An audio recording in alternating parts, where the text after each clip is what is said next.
apa sih refleksi itu?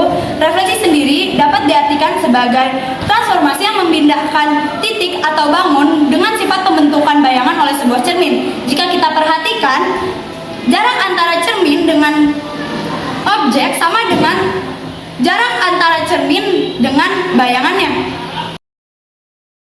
Nah, di sini kita mempunyai contoh atau gambar pencerminan terhadap sumbu X.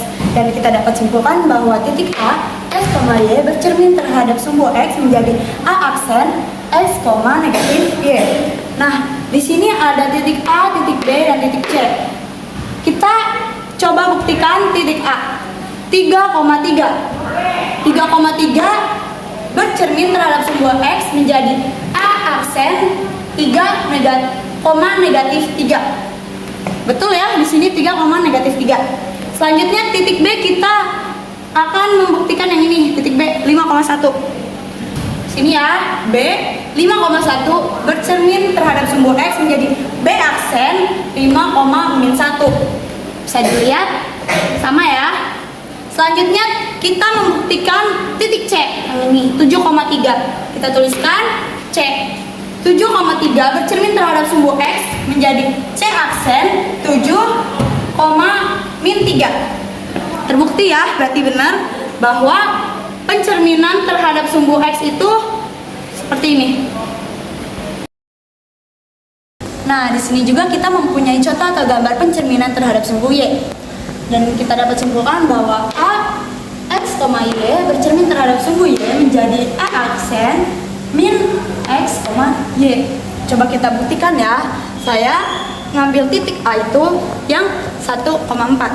Kita tulis 1,4 bercermin terhadap sumbu Y menjadi A aksen min 1,4. Coba kita lihat. Benar ya? Selanjutnya kita mencari titik B. Titik B saya ambil yang 5,4. Kita tuliskan di sini 5,4 bercermin terhadap sumbu Y menjadi B aksen min 5,4. Selanjutnya kita buktikan titik C. Saya ambil yang 1,2. Kita tuliskan 1,2 bercermin terhadap sumbu Y menjadi C aksen min 1,2. Coba kita lihat, betul ya? Selanjutnya kita buktikan titik D. 5,2 bercermin terhadap sumbu Y menjadi D aksen min 5,2. Coba kita lihat. Sini betul ya. Jadi contoh pencerminan sumbu Y itu seperti ini. Memasuki materi, kalian pernah lihat kincir angin nggak sih? Atau pernah menaiki wahana bianglala? Nah, di sini saya akan menjelaskan materi yang berkaitan dengan dua hal tersebut loh. Apa yo? Yaitu rotasi atau perputaran. Suatu benda dapat dirotasikan menggunakan sudut 0 derajat hingga 360 derajat. Tapi kita biasanya menggunakan sudut istimewa, yaitu 90 derajat, 180 derajat, 270 derajat, dan 360 derajat. Kedua ada arah rotasi. Arah rotasi bisa berlawanan arah jarum jam atau searah jarum jam. Jika berlawanan arah jarum jam, maka arah rotasinya bernilai positif. Dan jika searah jarum jam, maka rotasinya bernilai negatif. Nah, selanjutnya ada rumus rotasi. Rumus rotasi ada 3, rotasi 90 derajat, rotasi 180 derajat, dan rotasi 270 derajat. Rotasi 90 derajat, rumusnya X, Y menjadi min Y, X. Rotasi 180 derajat, rumusnya X, Y menjadi min X, min Y. Dan yang terakhir, rotasi 270 derajat, rumusnya X, Y menjadi Y, min X.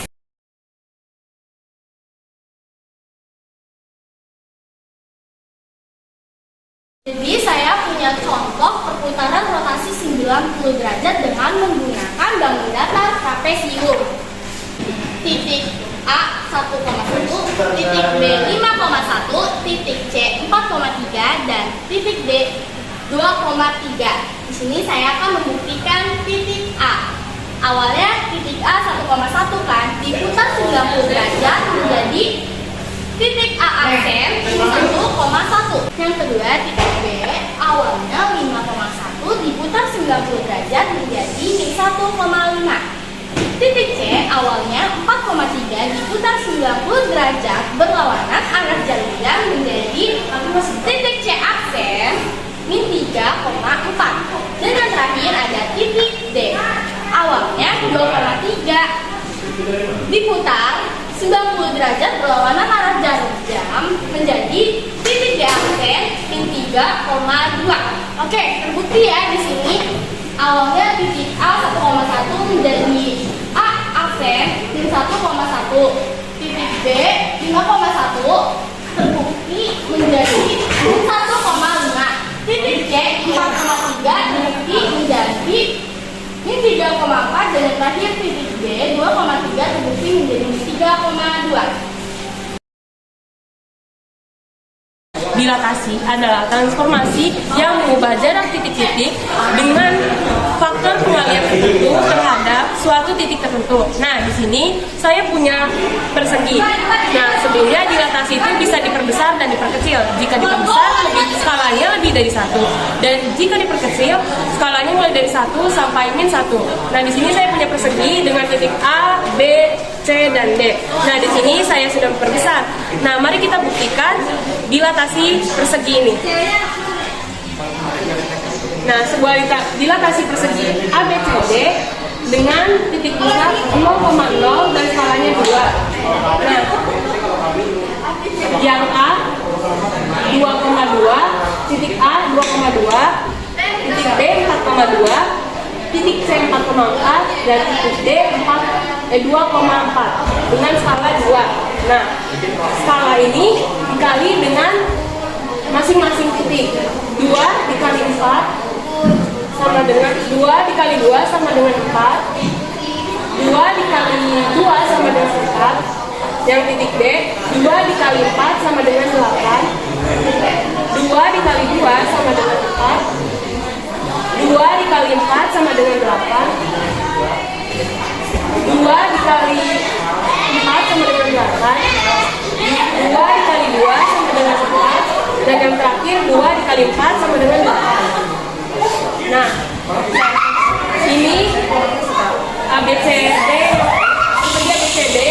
yang pertama, dan setelah dilatasi menjadi titik A-nya 4,4, titik B 8,4, titik C 8,8, dan titik D 4,8. Nah, dari sini kita bisa menemukan lurus dilatasi, yaitu